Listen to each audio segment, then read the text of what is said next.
When it comes to looking for a job, the state of Texas is actually a really hot market, apparently. So whether it's switching jobs or just looking for a new one, nailing the interview is crucial.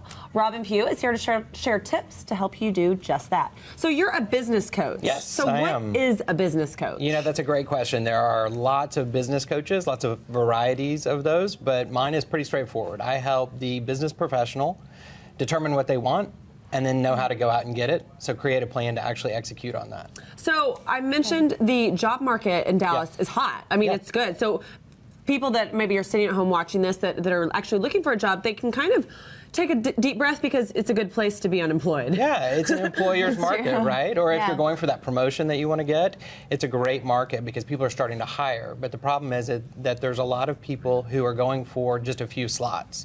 So standing out is a big question for people. How do they do that? Okay, now what are some of the obstacles, I know, going into an interview or as somebody that's maybe unemployed or is trying to switch their job, what are obstacles that they might face dealing with that? It's all in your mind. Okay. It really is. And so as a coach, my brand of coaching is to help people as their thinking partner.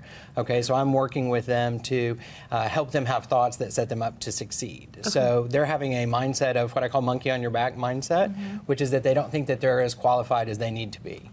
Or they're comparing themselves to the other candidates in the job pool, and they're getting intimidated by the fact that they may not actually get the job. And so confidence just plays a big role in this, it sounds like. Yeah, I train up 100% confidence, because if you're only 70% confident, you're 30% doubtful, and doubt changes your skill every single time. And do you work with, I know coming out of college, sometimes it's hard to know what to do, and even when you're older and have worked a little bit, so do you work with people that don't even know? Yeah, that's a great point. In fact, one of the stories that I wanted to share with y'all today is a woman that I coached. Her name's Emily, and she wanted to get a job with a company in New York. And so I connected her with a CEO in New York with a Fortune 500 company.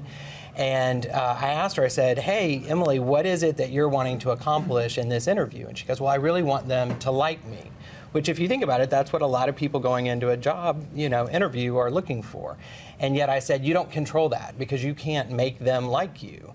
So what do you want to do in order to leave an impression with the interviewer? And so we focused on the three things about her specifically that she wanted to communicate. And she wanted to leave the impression of being passionate, self-starter, and then also somebody that was very interested in the industry and that she knew a lot about it. And so it's great that she had someone like you to really help her hone in on like that vision and just what makes her special and what makes her stand out.